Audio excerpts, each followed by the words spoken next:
about power plant engineering.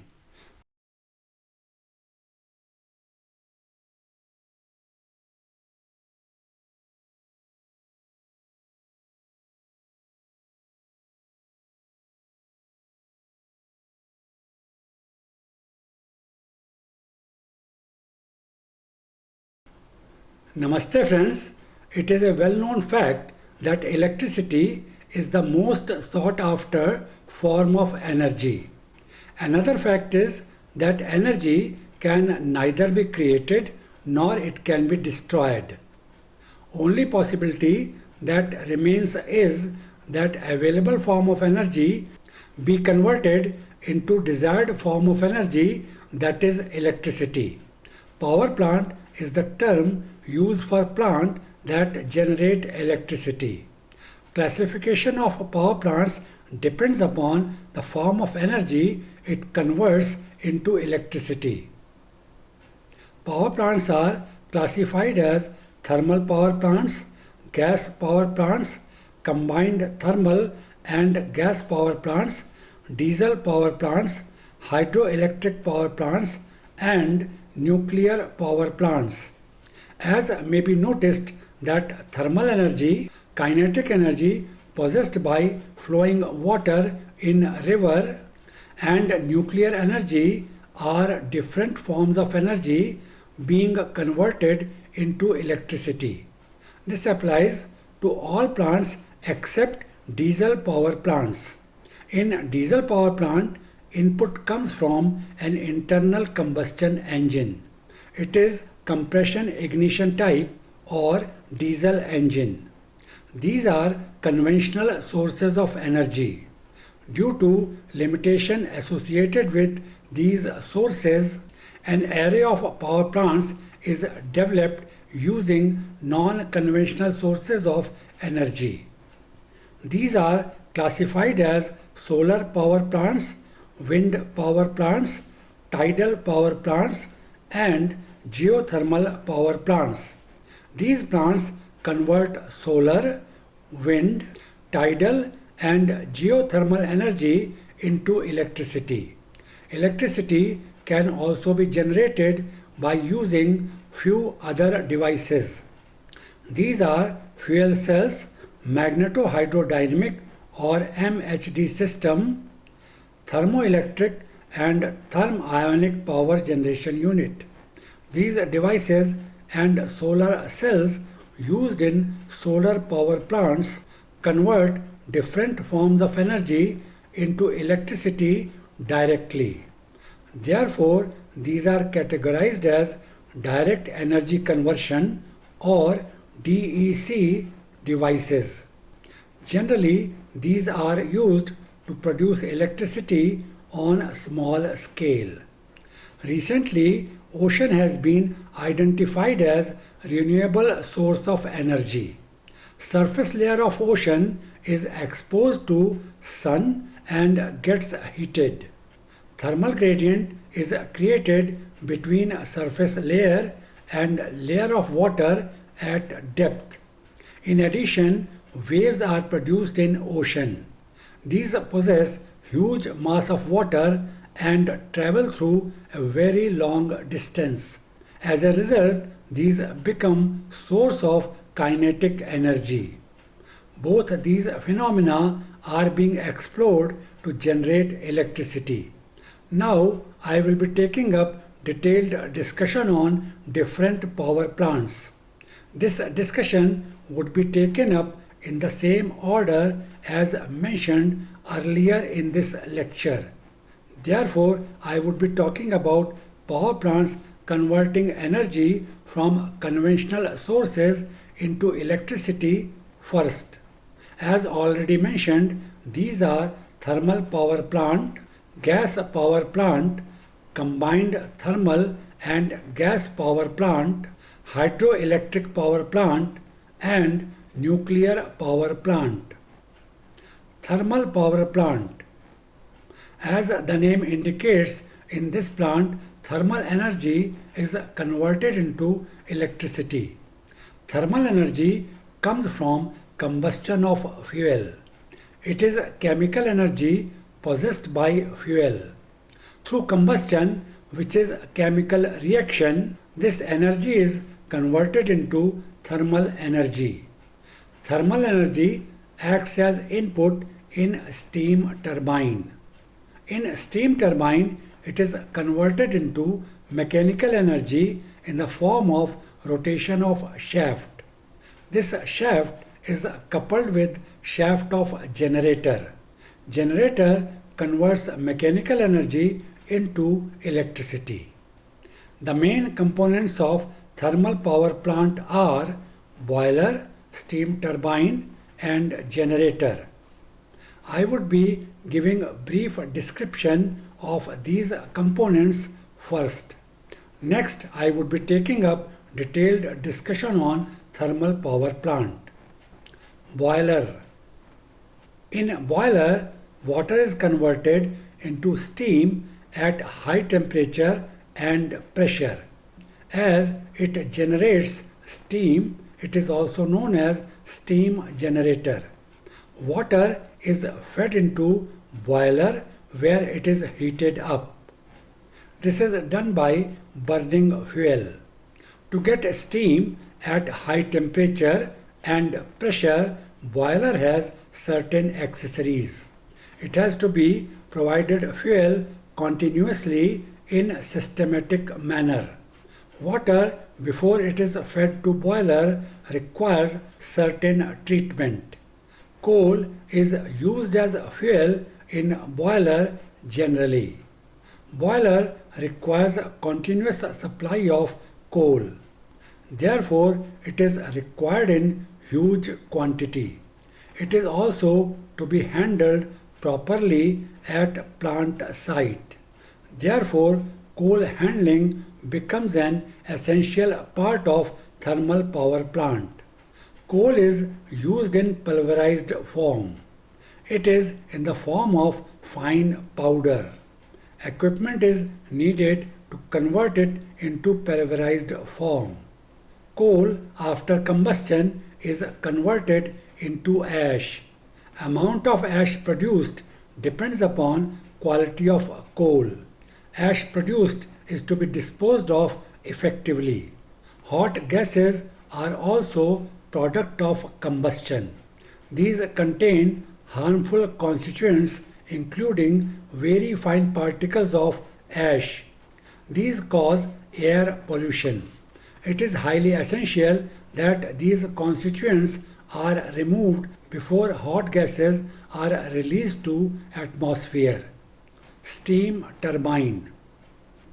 It converts thermal energy possessed by steam into rotation of shaft, which is mechanical energy.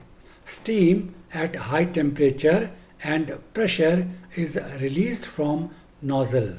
It comes out at high velocity in the form of a jet and strikes against blade. Blade is a part of a rotor mounted on shaft. Rotor has a number of similar blades. It causes change in direction and loss of momentum of steam jet.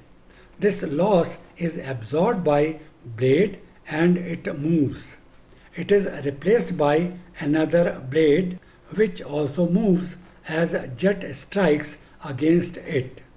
The process continues and causes rotation of shaft. Also, in this process, steam loses its thermal contents. It is condensed into water which is sent to boiler again. Generator. This is the third main component of thermal power plant. It has a rotor and a stator. Shaft of rotor is coupled with shaft of turbine. As shaft of turbine rotates, this motion is transferred to shaft of generator. This causes rotation of rotor. Generator works on principle given by Faraday. According to it, moving a magnet inside a coil of wire induces electric current.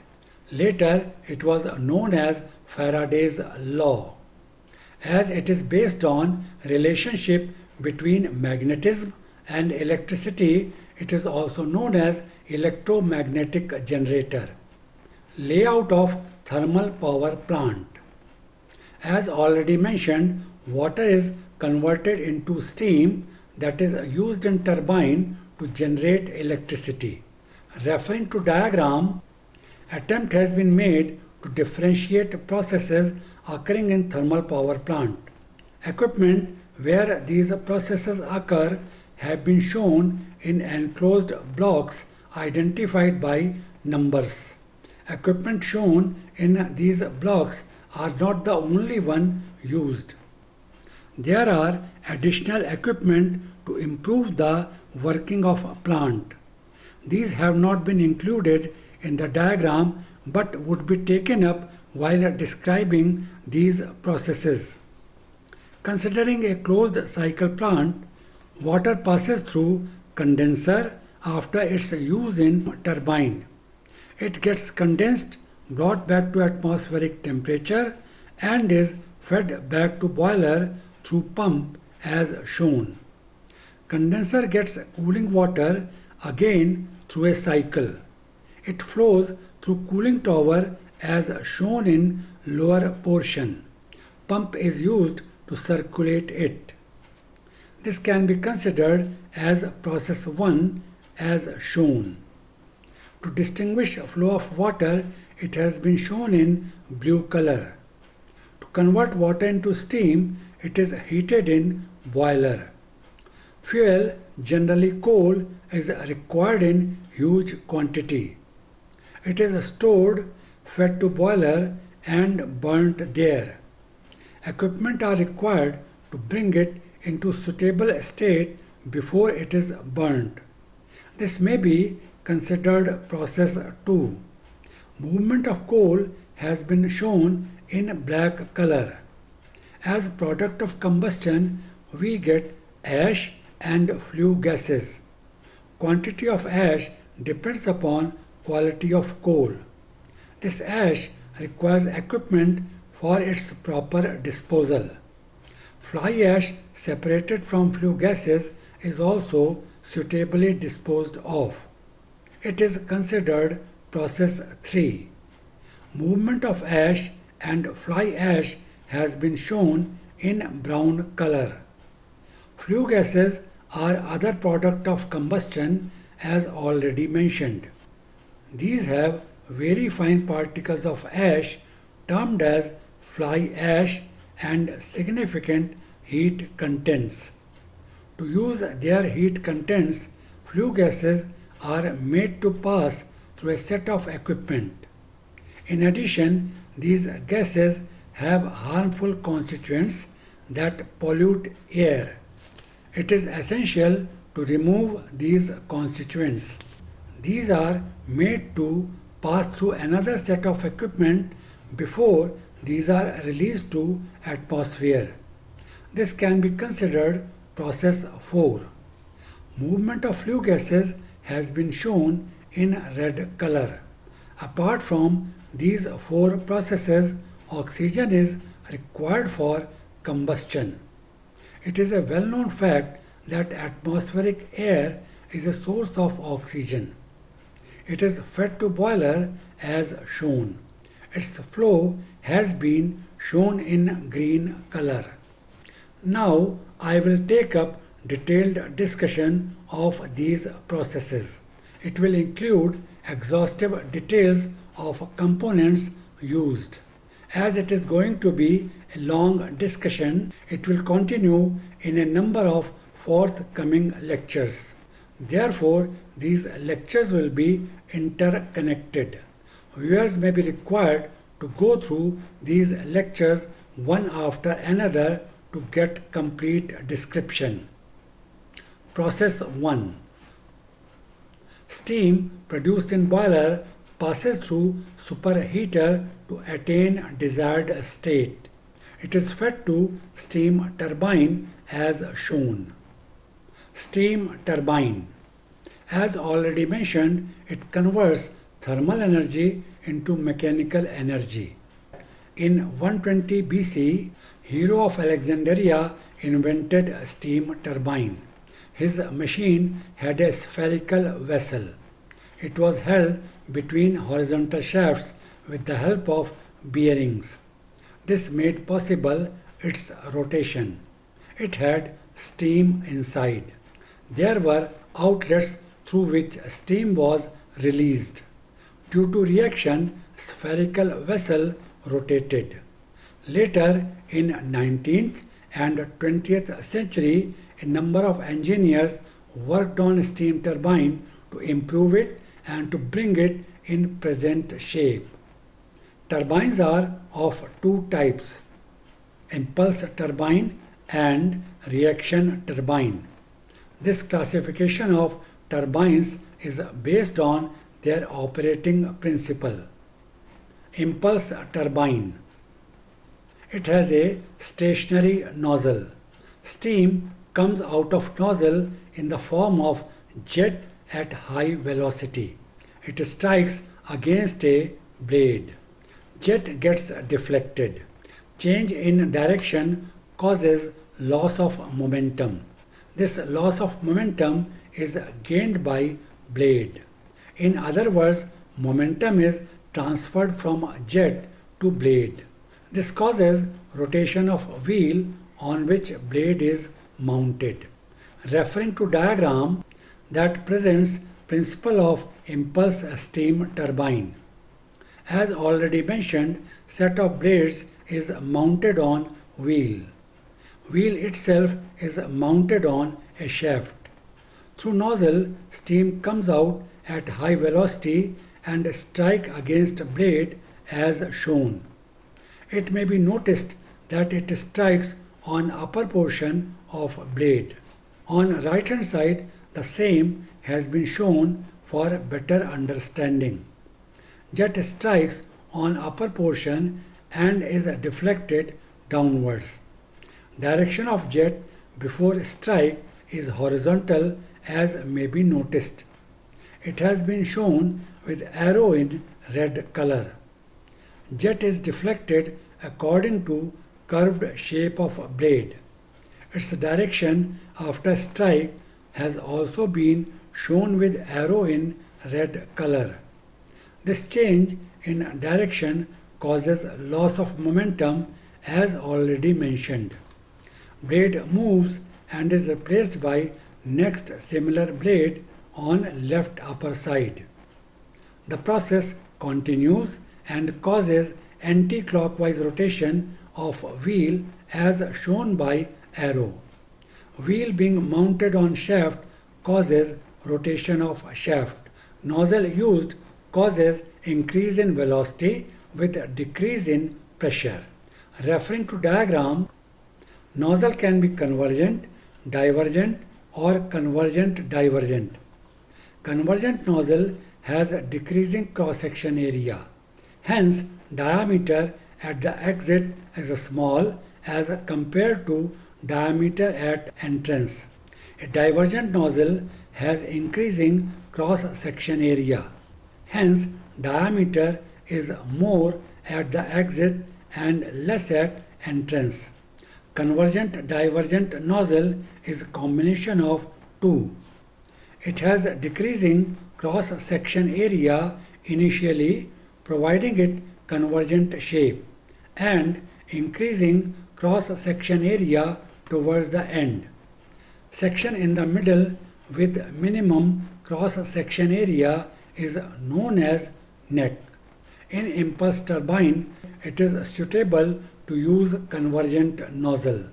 It is applicable to small turbines. In big turbines, convergent-divergent nozzle is used. I conclude here.